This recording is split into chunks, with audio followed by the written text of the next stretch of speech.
Anak-anak, hari ini kita akan mempelajari mengenai asam karboksilat dan ester yang masih merupakan senyawa karbon, gitu ya, melanjutkan dari materi sebelumnya.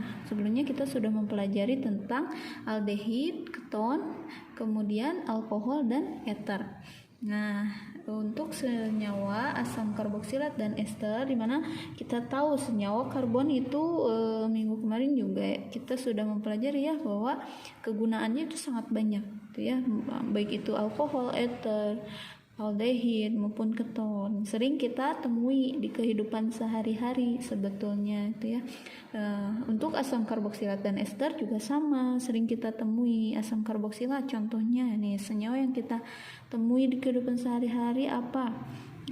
Ada asam asetat atau kita biasa sebut cuka, gitu ya, yang suka dipakai makan bakso, gitu ya, yang suka bakso.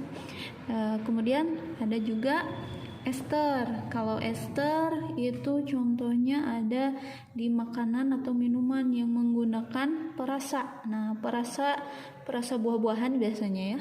Nah, perasa buah-buahan itu masuknya ke dalam senyawa ester, gitu ya.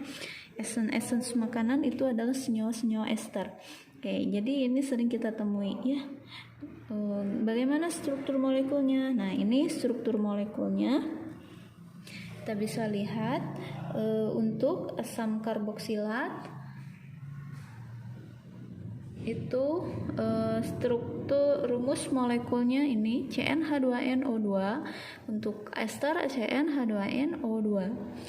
Oke, untuk struktur molekulnya kita lihat dia memiliki kemiripan ya sama RCOOH kalau untuk asam karboksilat, kalau ester RCOOR. Jadi kalau di asam karboksilat ini H gitu ya, O-nya mengikat H, kalau di sini R.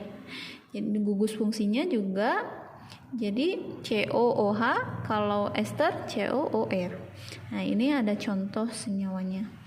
Kemudian untuk tata nama asam karboksilat atau asam alkanoat, penamaan sistem IUPAC menggunakan nama alkana. Jadi penamaannya sama dengan alkana, hanya alkana akhirannya A itu diganti dengan oat. Dan untuk asam karboksilat di awalnya itu diberi nama asam, di depannya itu diawali dengan asam.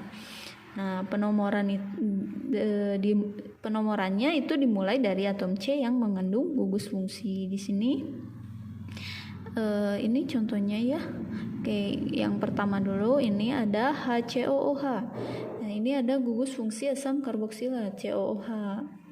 C-nya mengikat satu H. Nah, berarti penamaannya berdasarkan IUPAC adalah asam metanoat karena C-nya 1, itu ya. Nah, kemudian tata nama trivialnya gimana? Ini namanya asam formiat, gitu ya.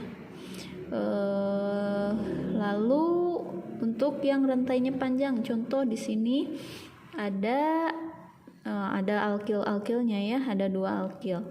Oke, nah C nomor 1 itu diawali dari C gugus fungsi. Di sini ada 4 C ya, 1, 2, 3, 4, rantai terpanjangnya 4. Kemudian metilnya atau alkilnya ada 2, ada metil dan ini C2H5 berarti etil ya. Nah, alkilnya ada 2.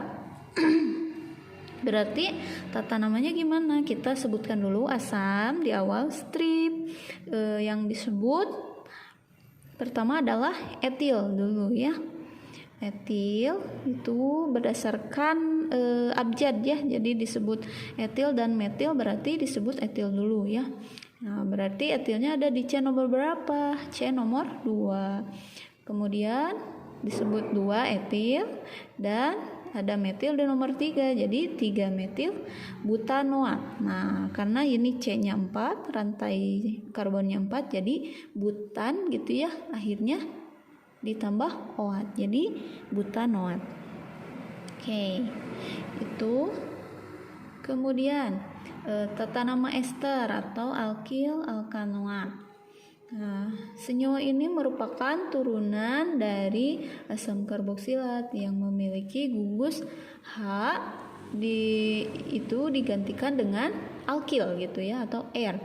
Jadi memberi nama dengan mengganti istilah asam dengan alkil yang bersesuaian. Contohnya gimana?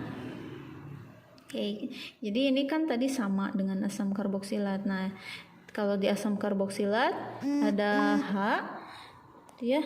Kalau di ester itu hanya diganti dengan alkil ini. Oke, kalau di asam karboksilat ini tadi namanya asam propanoat. Nah, kalau di ester tidak ada asam, tidak disebutkan asam, tapi namanya jadi metil propanoat nih. Contoh Nah, metil propanoat. Kenapa metil propanoat? Karena di sini ada metil, kemudian rantai terpanjangnya ini ada 3 atom C ya. Kalau 3 atom C berarti propan. Nah, akhirannya sama dengan asam karboksilat diganti dengan OAT. Jadi propan noat. Itu tata nama IUPAC-nya. Kemudian nama trivialnya ini ada etil, metil, ester gitu ya. Etil mana? Ini berarti etil kita sebutkan gugus R yang terikat pada gugus fungsi dari ester. Kemudian metil ini ya yang terikat dengan O, ada metil.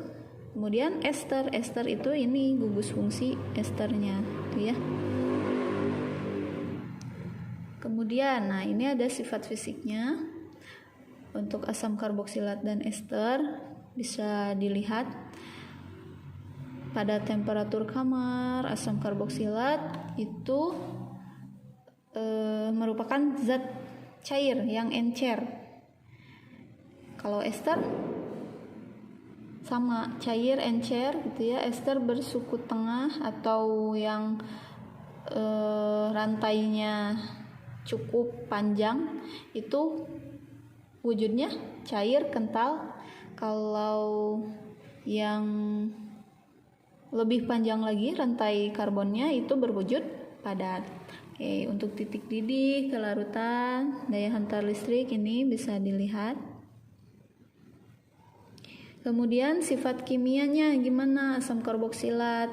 Nah, untuk larutan asam karboksilat ini merupakan asam yang paling kuat. Jadi di antara senyawa-senyawa karbon, nah asam karboksilat ini merupakan golongan senyawa karbon yang memiliki keasaman yang paling kuat.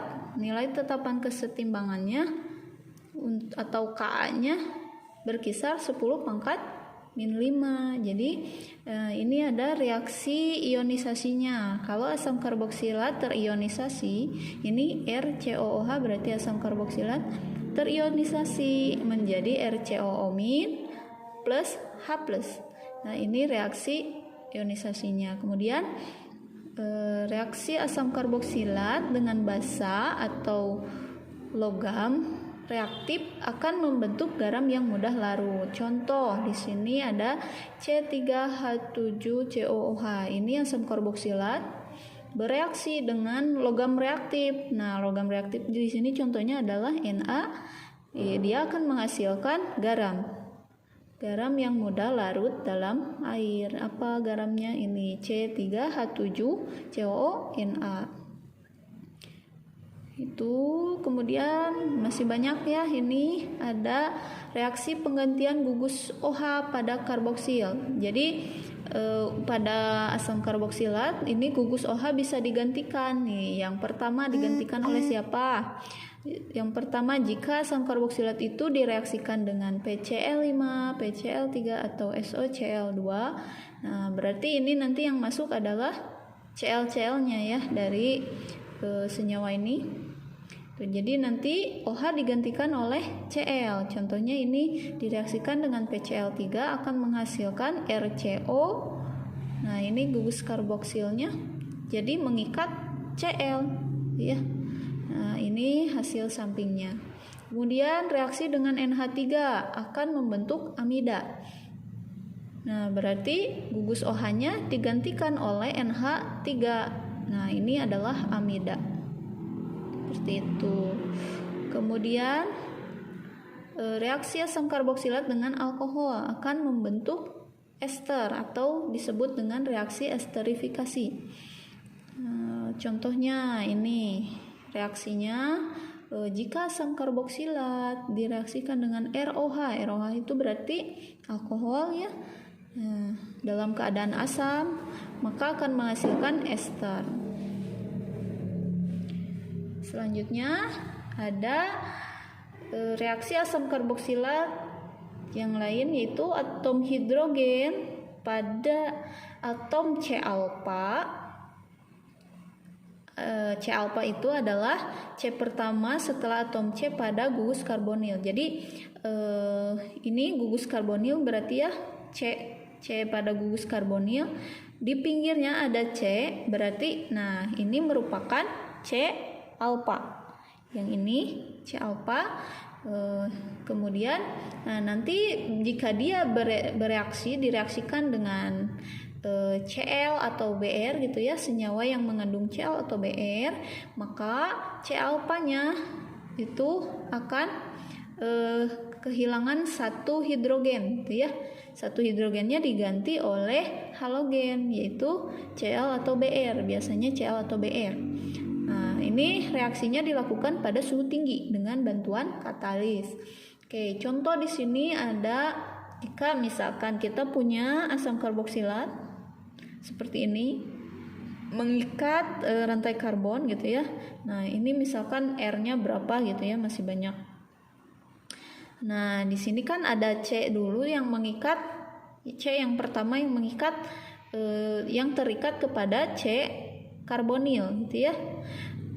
Nah, sehingga nanti ketika direaksikan dengan Cl2, maka C-alpha, ini C-alpha berarti ya, ini awalnya H-nya 2. Nah, nanti satu atom hidrogennya akan digantikan oleh Cl. Jadi hasilnya seperti ini.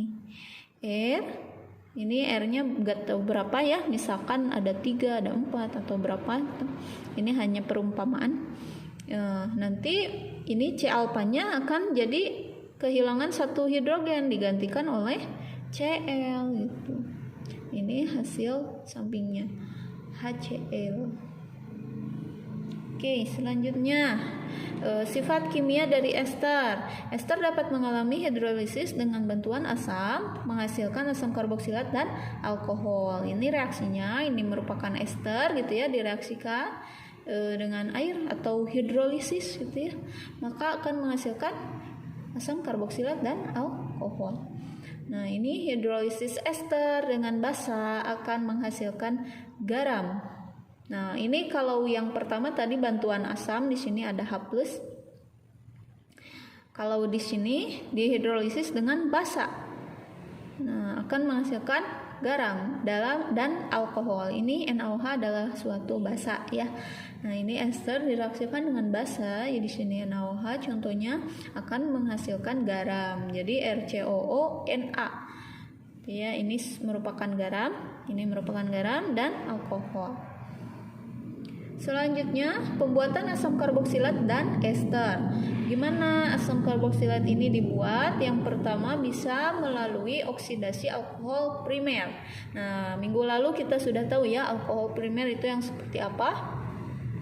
Oke, oksidasi alkohol primer yang berlanjut itu dengan bantuan katalis kalium permanganat atau KMnO4 akan menghasilkan asam karboksilat. Kemudian di sini ada pembuatan ester atau reaksi esterifikasi dari asam karboksilat. Tadi udah dibahas juga ya. Jadi pembuatan ester itu merupakan reaksi dari asam karboksilat dengan alkohol sehingga menghasilkan ester. Kemudian kegunaannya ini bisa kalian lihat. Dia asam asetat dalam industri sebagai bahan baku sintesis, kemudian dalam laboratorium sebagai pelarut. ada juga sebagai ini cuka makanan ya, asam asetat yang tadi disebut seperti itu.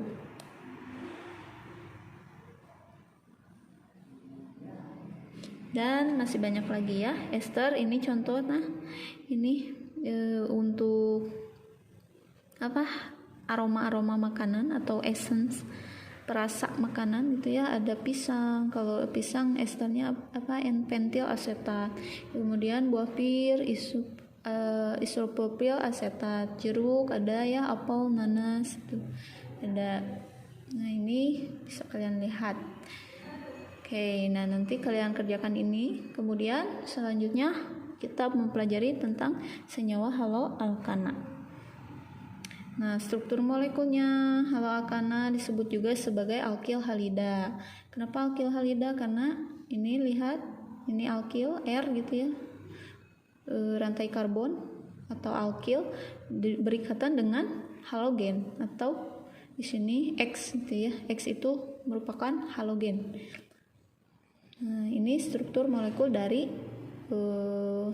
haloalkana atau alkil halida. Jadi merupakan senyawa turunan alkana yang salah satu atom hidrogennya atau beberapa atom hidrogennya itu digantikan oleh halogen. Oke, tata namanya. Menurut IUPAC, penamaan senyawa haloalkana didahului dengan halo, diikuti dengan nama alkana yang mengikat. Itu. Kemudian jumlah halogen disebutkan dengan awalan mono, di, tetra, dan seterusnya. Nah, tapi kalau mono atau satu gitu ya, jika jumlah atau halogennya satu itu tidak disebutkan. Itu ya, kadang-kadang tidak disebutkan. Kemudian jika rantai karbonnya panjang, penomoran itu dilakukan dari atom C yang terdekat dengan atom halogen. Jadi atom C yang paling dekat dengan halogen diberi nomor serendah mungkin gitu ya. Sama seperti aturan-aturan penamaan dari senyawa-senyawa karbon sebelumnya. Kemudian jika terdapat lebih dari satu gugus halogen atau gugus alkil, penomoran dimulai dari atom C yang paling dekat dengan cabang. Apabila jaraknya dari ujung sama, maka dipilih berdasarkan urutan abjad.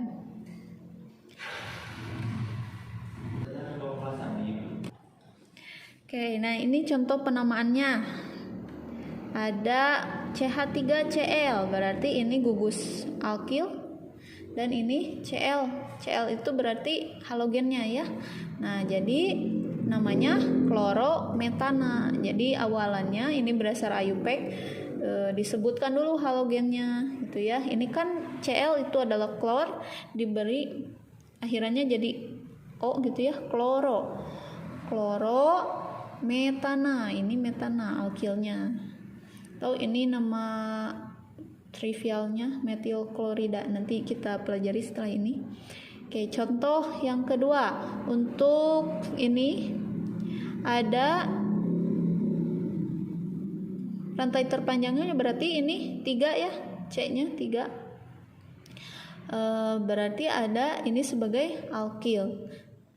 Alkilnya merupakan metil gitu ya, 1. Ada CH3. Nah, Br terletak pada C nomor berapa? Kita sebutkan dulu si halogennya, berarti ada di C nomor 1, 2 bromo, karena ini Br, jadi 2 bromo, metil, karena ini tadi sebagai metil ya, sebagai alkil, jadi metil propana. Tuh, namanya sama dengan alkana, hanya ditambah dengan ini awalannya, jadi disebutkan dulu halogennya tuh ya. Kemudian contoh lain. Nah, ini rantainya panjang. Cara menamainya seperti apa? Kita beri nama penomorannya itu dari tadi ini dari aturan nomor 4. Nah, jika terdapat lebih gugus halogen atau gugus alkil, maka diberi penomoran yang lebih dekat dengan cabang gitu ya, atau alkil atau halogennya. Nah, kalau misalkan ini ada rantai terpanjangnya, kita lihat ada 7C. Nah, nomor satunya itu dari mana? Apakah yang lebih dekat dengan alkil atau yang lebih dekat dengan halogen? Nah, berarti harus dimulai dari yang dekat dengan alkil gitu ya, atau jika lebih dekat dengan halogen berarti yang lebih dekat dengan halogen. Di sini kalau misalkan yang lebih dekat dengan halogen, maka C yang mengikat halogennya ini jadi nomor 3 ya kalau dari sini 1, 2, 3. Nah, tapi kalau dari sini cabang gitu ya, lebih dekat dengan cabang kan ya, 1, 2. Nah, nomor 2 udah ketemu cabang, jadi penomorannya itu dimulai dari sebelah kiri di sini, 1, 2, 3, 4, 5, 6, 7. Nah, berarti namanya, tapi penamaannya tetap disebutkan dulu halogennya. Berarti halogennya di sini dia berada pada nomor 5 kloro, nah 2 metil heptana. Tuh, karena ada 7 rantai karbonnya. Kemudian untuk yang kedua, nah ini kebalikannya ya. Ini ada metilnya di nomor 5, Cl-nya di nomor 2. Nah, kalau seperti ini kasusnya, jangan dinamai dari yang dekat dengan alkil, tapi yang dekat dengan halogen, karena ini akan lebih akan lebih dekat gitu ya dengan cabangnya di sini halogennya. Jadi nomor satunya dari sini, 1, 2, 3, 4, 5, 6, 7. Maka namanya jadi 2 kloro karena Cl-nya terikat pada C nomor 2. Kemudian di nomor 5 ada metil, berarti 5 metil heptana. Kemudian secara trivial terdiri dari 2 bagian, yaitu alkil halida. Bagian pertamanya berarti alkil, bagian keduanya halida. Jadi akhiran halogennya itu diberi akhiran ida gitu ya, nama akhirannya. Contoh nih, di sini ada CH mengikat CH3 dan CH3 di sini, berarti ini ada 3 ya. Rantai karbonnya ada 3, 1, 2, 3, mengikat 1 Cl. Berarti namanya, nah ini nama trivialnya isopropil klorida, atau nama IUPAC-nya 2 kloropropana. Tuh. Nah, ini contoh yang kedua, ada 2 rantai karbonnya, berarti etil merupakan etil ya. Nah, ini alkilnya sebutkan etil klorida, berarti ini klor kan ya, diberi akhiran ida gitu, jadi klorida. Nama IUPAC-nya kloroetana. Oke, ini ada contoh-contoh lainnya. Selanjutnya tata nama, setelah tata nama sifat fisik, untuk haloalkana atau alkil halida, sifat fisiknya senyawa tidak berwarna. Dia merupakan senyawa tidak berwarna, tidak berbau, dan sukar larut dalam air. Kenapa sukar larut dalam air? Karena dia tidak bisa membentuk ikatan hidrogen gitu ya, karena dia terdiri dari senyawa, maksudnya rantai karbon gitu ya. Rantai karbon kan, kalau senyawa karbon dia tidak larut dalam air ya, nonpolar sifatnya, seperti itu. Kemudian adanya halogen yang terikat pada alkana menyebabkan terjadinya kepolaran ikatan, sehingga beberapa senyawa haloalkana bersifat polar. Nah, karena adanya halogen gitu ya, jadi ada beberapa senyawa haloalkana yang rantai karbonnya pendek gitu ya, dia bersifat polar. Hanya yang berikat yang rantai karbonnya pendek aja. Kemudian untuk jumlah atom yang sama, haloalkana mempunyai titik didih yang lebih tinggi daripada alkana. Untuk jenis halogen yang diikat, titik didih semakin tinggi dengan urutan FCl BRI. Nah, jadi kalau misalkan senyawa haloalkana itu misalkan halogennya F mengikat F gitu ya, alkana mengikat F, berarti titik didihnya lebih rendah dari yang mengikat Cl, kemudian berarti Cl lebih besar gitu ya titik didihnya daripada yang terikat pada alkananya itu F. Dan ini semakin ke sini dia titik didihnya semakin tinggi gitu ya. FCl BRI, I paling tinggi berarti titik didihnya. Nah, ini ada sifat kimianya. Dia haloalkana bisa bereaksi substitusi. Ada beberapa reaksi substitusi, ada 2. Oke, yang pertama reaksi substitusi haloalkana dengan suatu basa akan menghasilkan alkohol. Jadi RX ini berarti haloalkana direaksikan dengan basa MOH gitu ya. Misalkan M-nya adalah Na, jadi NaOH. Misalkan kan NaOH merupakan basa, maka akan menghasilkan alkohol. Jadi si halogen ini X-nya digantikan oleh OH. Itu ya, OH yang berikatan dengan alkil. Jadi ROH kan gugus fungsi dari alkohol ya. Nah, ini merupakan alkohol. Oke, kemudian jika disubstitusi dengan Na etoksida atau alkanolat akan menghasilkan eter. Nah, RONA nanti R dari etoksida akan menggantikan halogen. Jadi dihasilkan suatu eter atau ROR gitu ya. ROR ini merupakan eter. Kemudian yang kedua, reaksi eliminasi dilakukan dengan bereaksi basa kuat dalam alkohol pada suhu tinggi. Ini reaksinya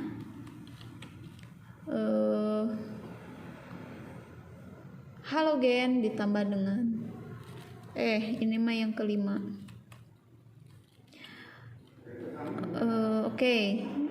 Yang ketiga dulu, reaksi haloalkana dengan KOH pada suhu kamar akan menghasilkan alkohol. Nah, misal di sini ada RCl, jadi halogennya Cl, direaksikan dengan basa KOH akan menghasilkan ROH, alkohol juga ya, sama kayak tadi substitusi, akan menghasilkan alkohol. Kemudian bisa mengalami reduksi dengan